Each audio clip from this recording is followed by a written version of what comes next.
So again, as Martin mentioned, the title of the webinar today is Transverse Aortic Constriction, and we'll be discussing the importance of monitoring the various surgical outcomes and stratifying the animals as we move through your studies. So throughout the webinar today, I hope to cover three main topics. The first one being the transverse aortic constriction model and considerations that you could keep in mind as you're continuing your studies in this area or if you're just starting to develop the model. We'll talk a little bit about monitoring surgical outcomes, and that has to do both with confirming surgical success, but also looking at cardiac function as the model does develop and disease pathology progresses. And we'll spend just a couple minutes at the end talking about the importance of stratifying your animals based on the severity of the disease as you move through your studies. So let's start again by different considerations that we want to keep in mind as you work with the models or you're beginning to use those models in your labs. We'll talk about the difference in the outcomes, namely being compensated left ventricular hypertrophy versus heart failure, and we'll talk about how those differ. And then we'll talk about different considerations to keep in mind as you begin to design your studies. So again, let's start with looking at left ventricular hypertrophy versus heart failure when it comes to the Tack model. So most of you are familiar with the Tack model or transverse aortic constriction. And in this way, we place typically a 27 gauge needle across the aortic arch, and a suture is placed around that to cause stenosis between the innominate artery, which will branch into the right common carotid artery, as well as the left common carotid artery. Once that needle is removed and the blood flow returns, there are significant changes that we see happening, which would then affect the heart in terms of pressure overload, as well as changes into the innominate and right common carotid artery and the left common carotid artery. We'll talk a little bit more about these as we move through the presentation, and I'll describe and you'll see examples of how those change over time. So again, this model was created to rapidly induce left ventricular hypertrophy as a way for people to study the cellular and the molecular pathways involved in the remodeling. And the ultimate goal of this was so that people would be able to use the wide variety of transgenic animals to look at the different cellular and molecular pathways to study novel therapeutic interventions and therefore treatments of both cardiac hypertrophy and heart failure. So what's the difference between cardiac hypertrophy and heart failure? Well, we know that the Tack model causes pressure overload in the heart. And initially, this will result in a compensatory state of the heart in which it tries to maintain the cardiac output. Over time, some of these animals will advance to heart failure. So we need to be able to differentiate between those two states. So if we're looking specifically at cardiac hypertrophy, this is when the load increases on the heart, and the heart must work very hard to be able to maintain that cardiac output. In the muscles working as hard as they can to maintain the cardiac output, you often will see thickening of the ventricular walls. So that's one thing that we want to look for. Thickening of the walls and normal cardiac output. As disease progresses to heart failure, the heart is no longer able to compensate for the pressure overload, and what we begin to see is that the ventricle will begin to dilate, the walls will thin, and cardiac function will decrease. Again, so we're no longer able to maintain cardiac function, normal cardiac function, as heart failure progresses. So things to keep in mind when you're considering Tack as a model for your studies. We want to start to look at the variability in this model, as there is noted by many authors, significant variability. That variability comes in the form of both mortality, so in terms of survival of the animals post-surgery, as well as the surgical outcomes.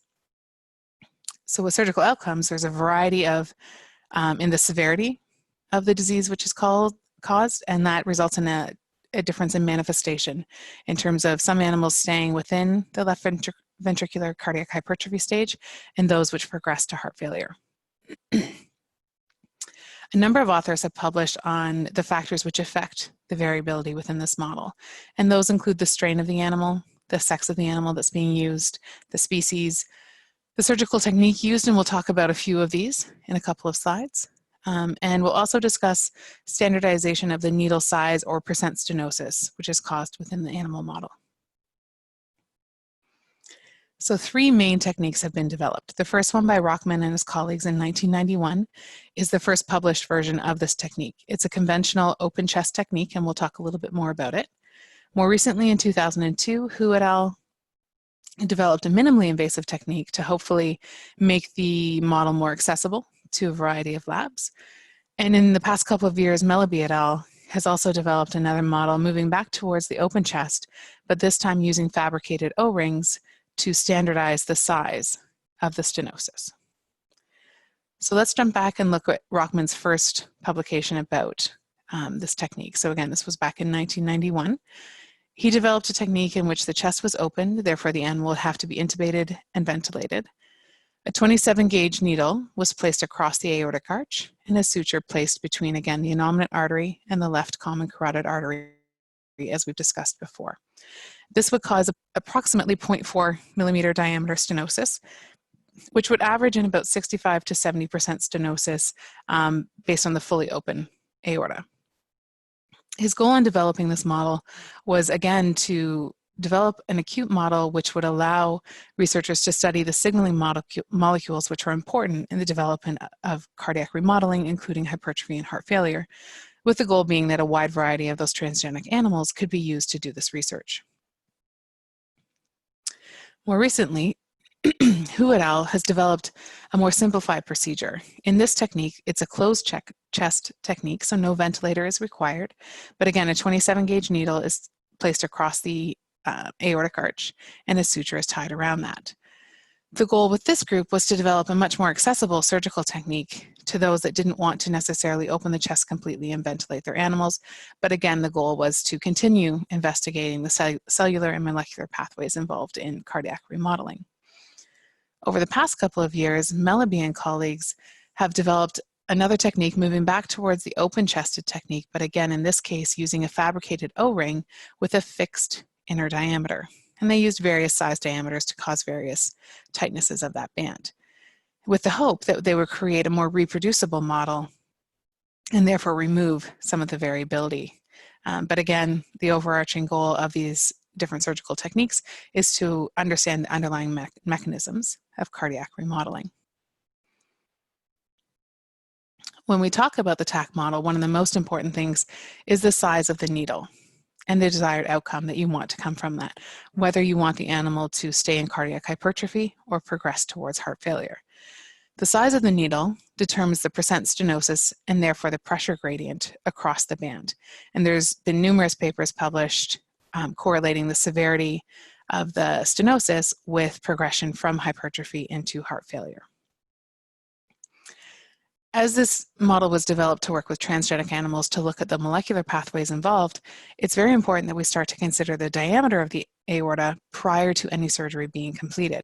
And this is because in some transgenic animals, the aorta may already be smaller than in your control group. And it's most important, in fact, that you maintain the same percent stenosis rather than diameter of the aorta post-banding. And therefore, the resulting pressure gradient remains the same across your treatment or your transgenic group and your control group.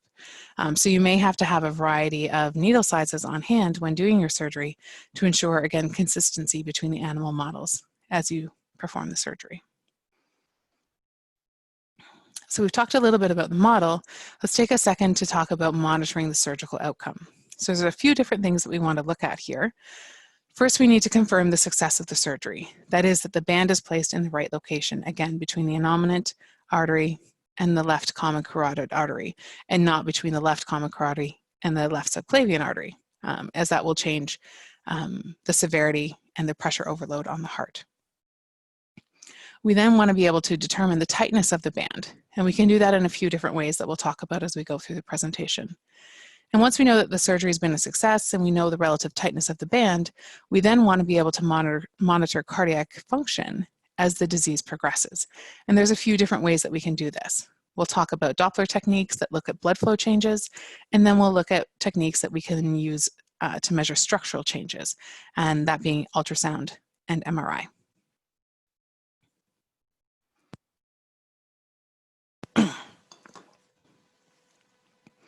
So first, let's look at surgical success and how to confirm that.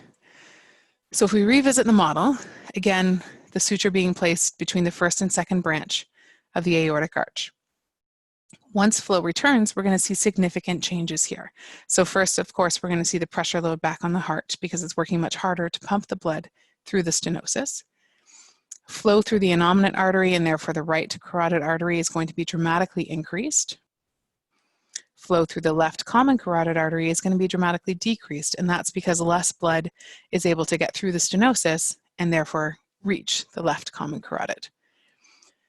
We can also look at flow through that area of stenosis, and we can begin to see changes there as well. So the normal laminar flow that happens through the aortic arch is going to become very jet-like.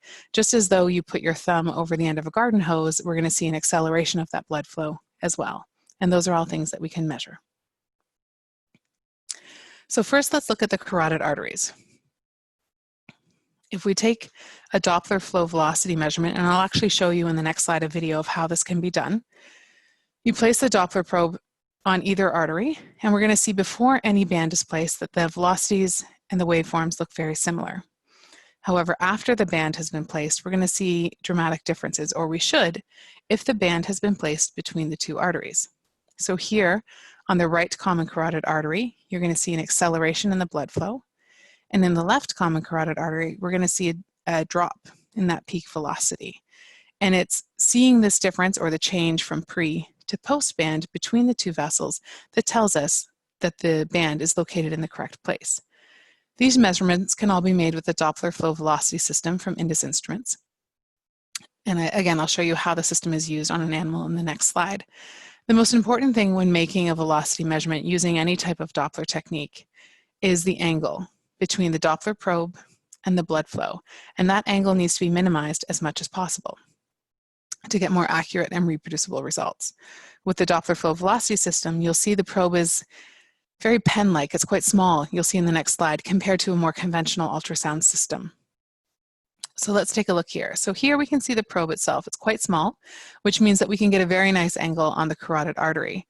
Once that is placed on top of a moistened surface, so there's no need to remove all of the hair or use ultrasound gel, we simply place a bit of water and we can begin to get the waveform of that carotid artery. Now this is a normal carotid artery, a right carotid artery, before any surgery was performed. And on the bottom here, we're always monitoring the ECG signal so that we know that the signal is happening during systole, again during the contraction of the heart, which makes sense based on the artery and the vessel that we're looking at. We've talked about confirming that the band is in the right place, but how do we know how tight the band is? And that's going to be something very important for us to be able to measure as we move forward. If we take the peak velocity post-banding, we can generate the ratio of those. And that ratio is going to tell us a lot about how tight that band is. Additionally, we can use the same system and look at the jet flow velocity as it comes through the stenosis. So here we have a pre-band signal. We have a nice waveform, and you'll see in the next slide that it's approximately 1 meter per second is your normal flow through the mouse aortic arch. Once you put that band in place, again, it's like putting your thumb over the garden hose. You're going to see an acceleration in the blood flow. So we're looking for a higher peak velocity. And often the waveform looks a little bit different because the blood flow changes again from laminar flow to very disturbed flow with a lot of different velocities occurring simultaneously. From here, we can approximate the pressure gradient across the band by using a simplified Bernoulli's equation. And again, this is going to help us estimate the tightness of the band. So here we can see that same Doppler probe in position. As it touches again the moistened skin of the animal, we can begin to get different waveforms. And you'll see different forms pop in, like the coronary artery popped in there for a second. And as we move the probe around, we're trying to optimize the signal to get the very strongest, fastest velocity blood flow using this probe. And here we see it come in very nicely.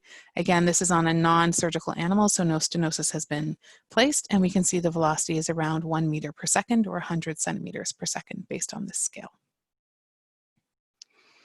So let's look at a few examples here. So in no band, again, we should see very little difference between the peak velocity in the right and left carotid artery, and the pressure gradient approximated with Bernoulli's equation is quite small. When a loose band is placed, these are both going to increase And with a tight band, we're going to see even more significant changes in both of these measurements. And we'll talk about where loose and tight bands come into play when stratifying animals later on in the presentation. But now that we've confirmed surgical success and we can approximate the tightness of the band, we want to be able to look at and monitor cardiac function over the course of our longitudinal study. So again, let's revisit the difference between hypertrophy and heart failure. So in hypertrophy, the pressure overload causes the left ventricle to compensate, and we see an increase in the wall thickness while cardiac function remains normal. When heart failure occurs, we're going to see that this ventricle will begin to dilate, the myocardium will thin, and cardiac function can no longer be maintained. So those are the things that we're going to look for as we begin to monitor cardiac function.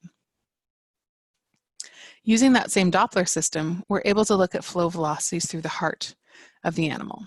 So here we're looking at systolic function, and we're measuring that as the peak flow velocity through the aortic valve. So here the probe's actually going to be placed around the xiphoid process of the mouse, aimed up towards the aortic valve. And here again, we can see the waveform over time. And here we're just going to measure the peak velocity and watch for changes as heart failure occurs. If we want to look at diastolic function, this is best measured with changes to blood flow velocity as well, and that's going to be done through the mitral valve. So the probe remains in a very similar position, but this time we're aiming towards the mitral valve rather than the aortic valve. From this waveform, we're able to get measures of the E to A ratio, or the TI index, the IVRT, and the IVCT, which is simply the isovolumic relaxation time and contraction times, as well as just the peak velocity of that early peak, or the early phase where the ventricle begins to dilate. So again, in both systolic and diastolic measures can be used to assess cardiac function, which should remain normal during hypertrophy, but begin to decline at the onset of heart failure. So measuring changes in blood flow velocity are great, but you may also want to look at structural changes as a result of cardiac function changes as we move from, again, hypertrophy into heart failure. These images are from a high-frequency ultrasound system, the Prospect T1 from S-Sharp. And here, a B mode, or a brightness mode image, can be taken in either the long or the short axis view, and we can see how the heart moves throughout systole and diastole. Various measurements are possible from ultrasound images, specifically on a B mode image here.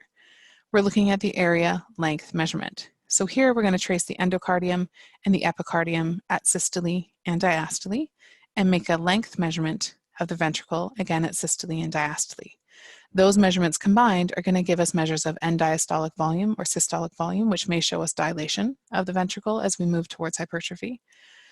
We'll get measures of stroke volume, ejection fraction, fractional area change, and fractional shortening, which are conventional measures to look at cardiac function. As well, we'll also get measures of LV mass. And that's going to help us know if the myocardium is thickened, as would be the case in hypertrophy, or thinned, as the case in heart failure. Similar measurements can be made using M mode or motion mode, and that's simply looking along a single line, either in the short or the long axis, and looking at the motion of the myocardium over time, as you can see here. Again, M mode can be done on either long or short axis, and here we're just making simple linear measurements, again, of the myocardium, the ventricle diameter, and the myocardium again through systole and diastole. This will give you very similar measurements to the B mode measurement package as well. So again, changes in LV mass or wall thickening can be noticed to differentiate between hypertrophy and heart failure, as well as a number of cardiac function measurements that can be used to assess if cardiac function has remained normal or is beginning to decline. Those were ultrasound measures. We can also use the gold standard in soft tissue imaging, and that being MRI. These images were taken with the M-series system from Aspect Imaging. And you can begin to see how we can image the heart here in a long axis view as it moves through systole and diastole. These measurements can be done in either short axis or long axis. And again, if we trace the epi and endocardium as it moves through systole and diastole, we can begin to, again, get measurements of cardiac function and wall thickness.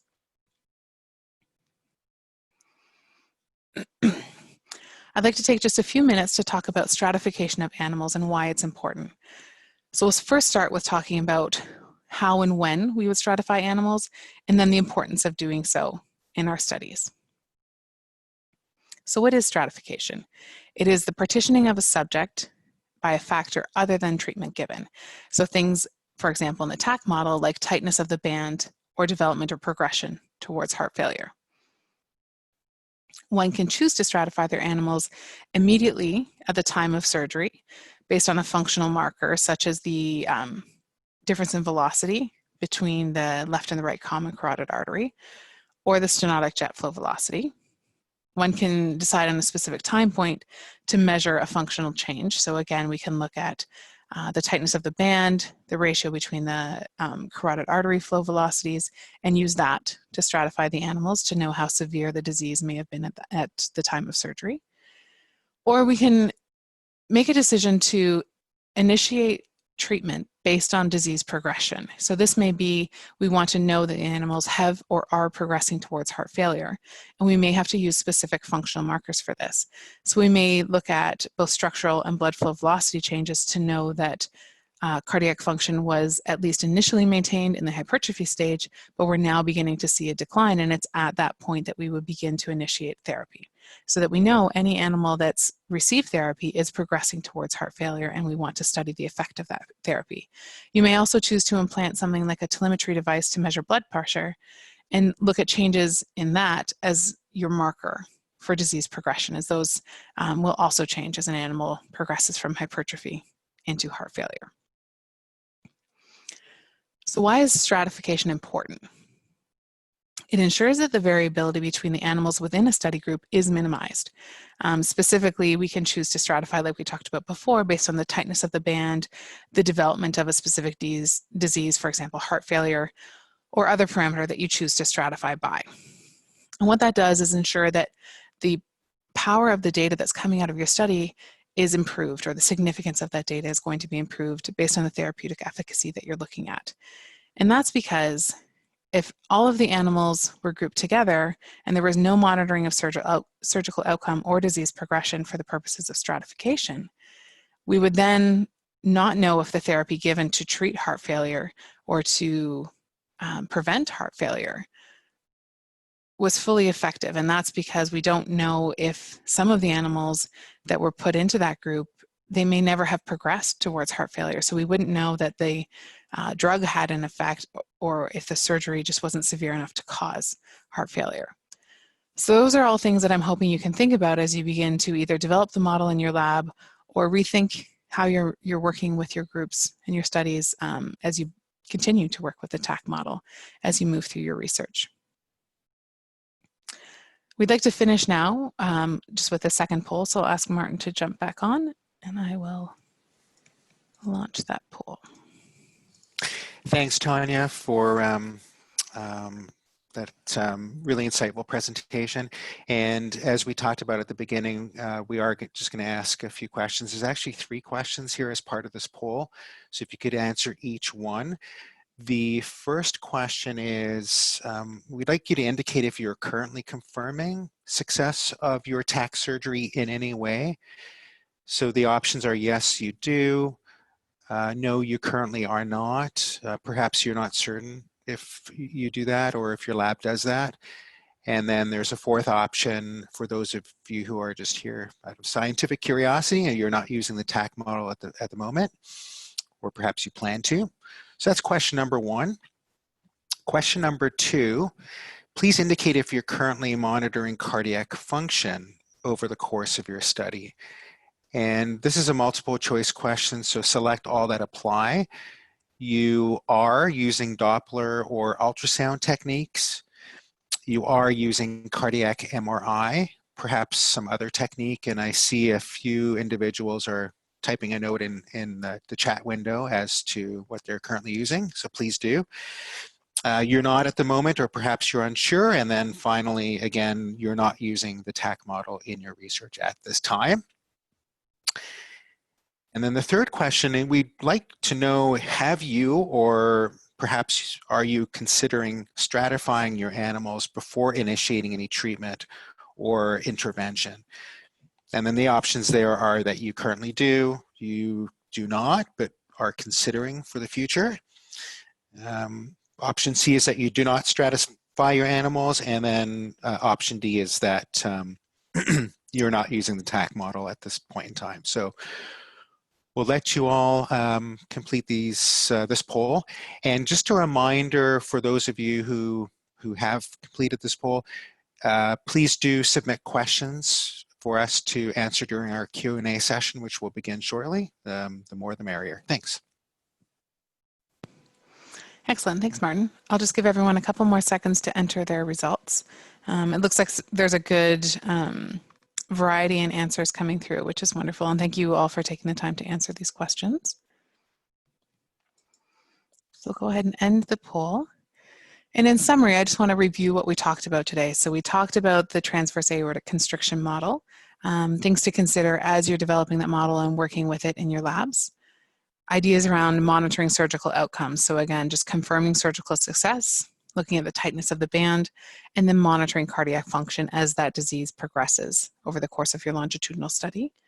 And then we spent a little bit of time talking about the importance of stratifying the animals so that you do understand that the animals would have progressed towards disease without your intervention, and therefore improving the power of the results that you have coming out of your studies. And right now I'd like to open it back up to questions and answers. And again, I'll ask Martin to rejoin us and moderate this portion of the webinar.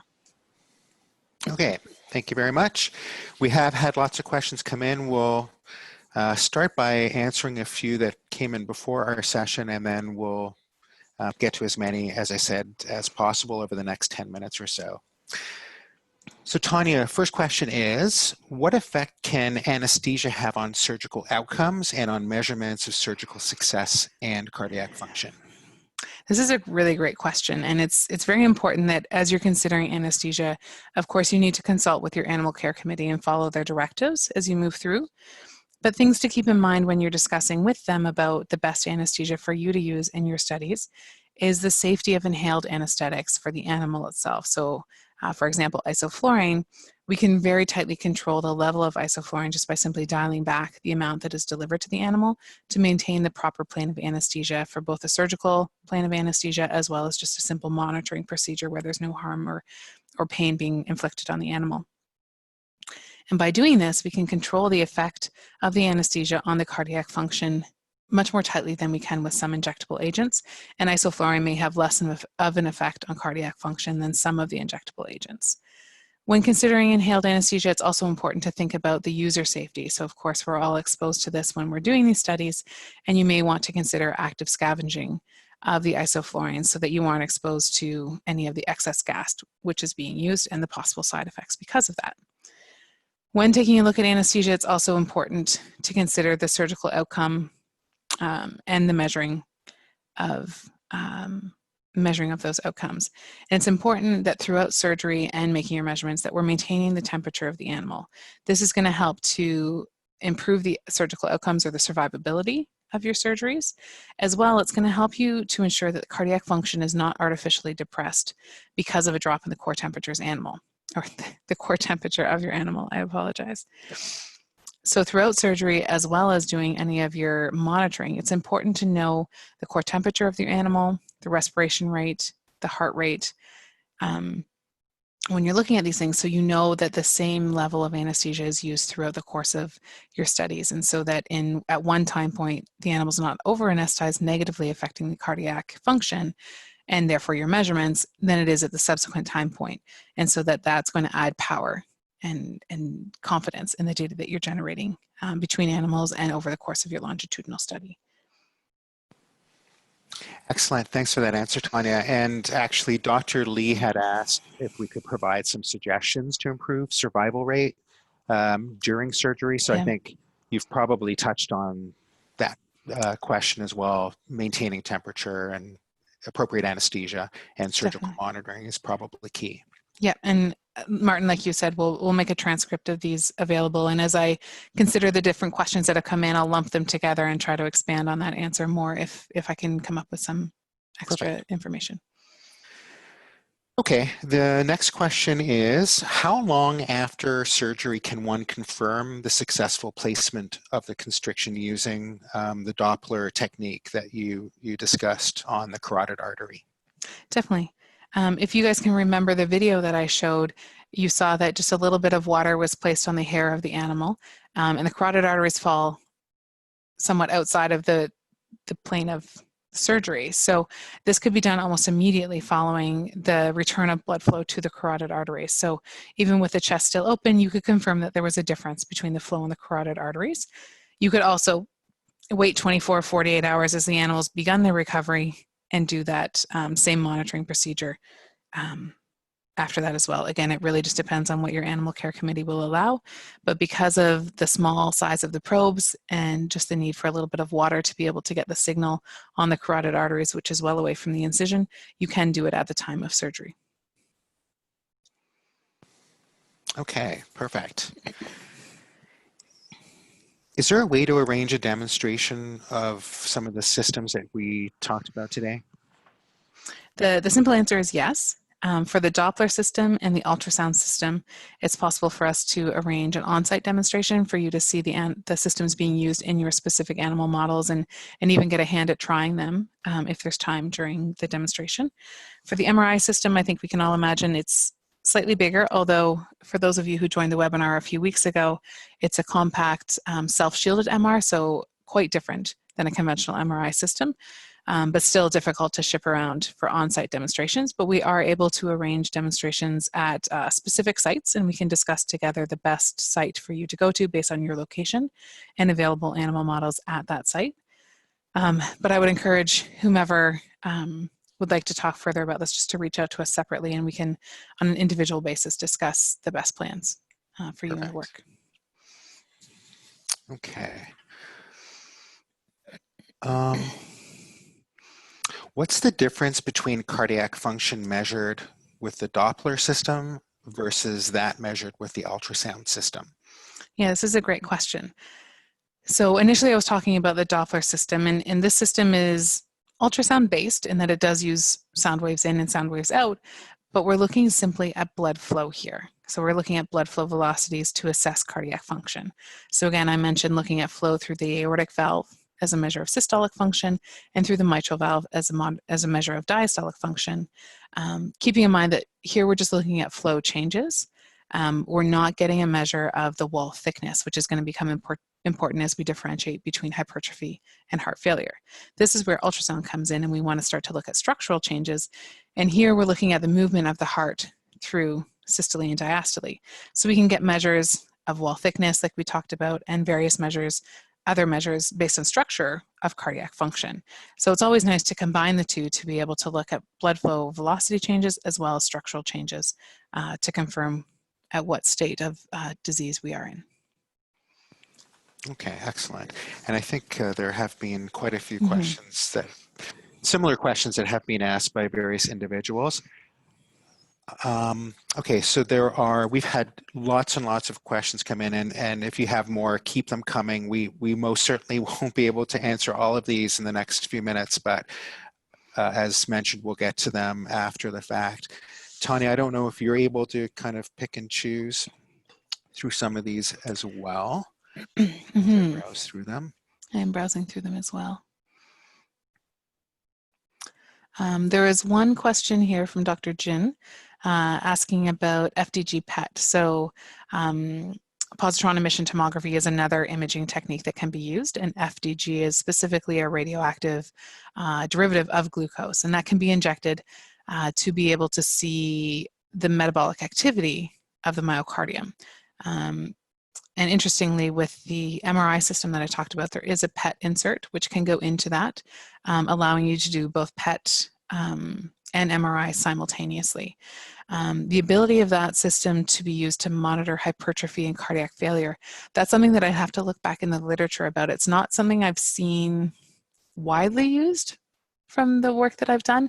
Mostly that's used in myocardial infarction, as you would see the area which is not metabolically active, but perhaps, and most definitely with MR, you could see the change in the wall thickness, which could allow you to look at hypertrophy and cardiac failure. But I'd have to look a little bit closer at the ability for the PET signal specifically to differentiate the two. I'm unsure, as I don't know if there's a change in metabolic activity between those two disease states. Okay. I see a lot of questions about, the time frames and progressions from, TAC to hypertrophy and then to heart failure. But I think that sort of underlines to some extent the importance of stratifying, doesn't it? Because in some instances it would progress considerably faster than others and perhaps even result in mortality after the surgery. Yeah, exactly.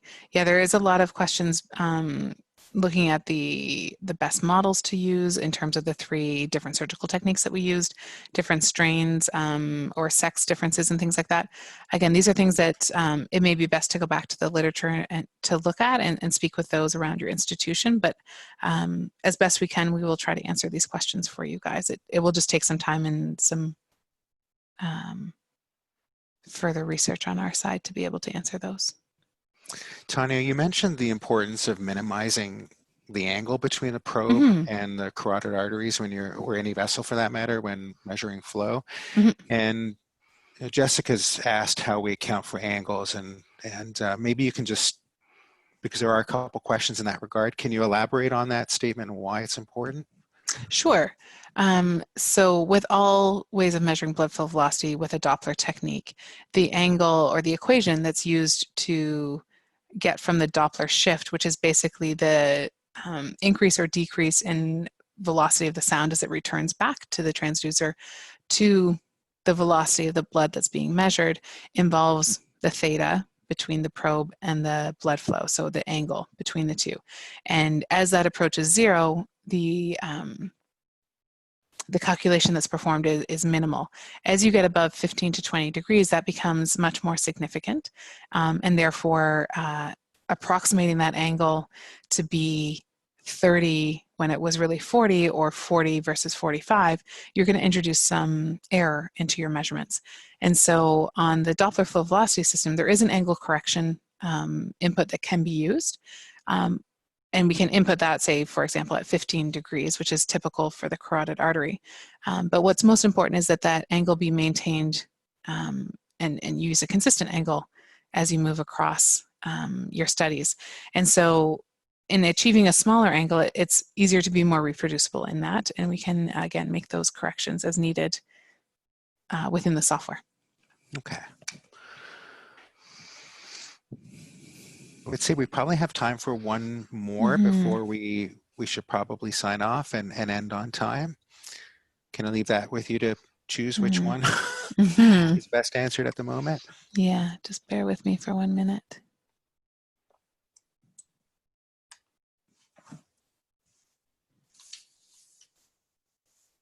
One of the questions here is to improve reproducibility. Are you suggesting to pre-image with the ultrasound the size of the transverse aorta to decide in advance which needle size should be used for that particular animal? So that goes back to my discussion of, again, the needle size to be used, because sometimes the aorta is going to be a different diameter in the transgenic animals that you're using compared to your controls. Ultrasound would be wonderful if you have it available and if you're going to use it in subsequent steps to look at cardiac functioning. Alternatively, you can have a selection of sizes available, and upon opening the animal, you can visualize the size of that transverse aorta and select the appropriate one to use. So you've got 2 options there. One can be a pre-screening of your animals if you'd like, and if you're using the Doppler technique to be able to look at changes in the carotid artery flow between the left and the right carotid, we do suggest that you make those measurements before surgery to ensure that there was no inherent difference between the flow velocities in those vessels before performing any surgery, so that you're confident that the difference that you're seeing post-surgery is a result of the surgery and not just something that was inherently there within the animal. And at the same time, you could use the ultrasound system to measure the diameter of the aorta as well. Excellent.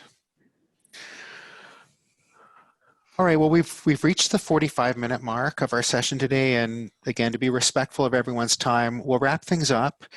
And as mentioned at the start, we have recorded this session, and we'll answer any questions that have come in and distribute them to everyone after the fact. So Tonya, I'd like to thank you for your presentation today. It was really, really excellent. And I trust that we've been helpful in providing some strategies for confirming successful TAC surgery, and also highlighting why it's so important to stratify animals into different groups before doing any sort of intervention. I would encourage you, as Tonya suggested, to reach out to us if you still have questions. We'd love to learn more about your specific application and how we can support your research. So with that, thanks again for taking time out of your schedule to be with us today, and we look forward to seeing you at a future Scintica Instrumentation event. I will just mention briefly that on March 20th, which is 2 weeks from today, we are going to be running a webinar that focuses on ultrasound technology, so please look out for links to register for that event as well. Thank you again, and have a great day.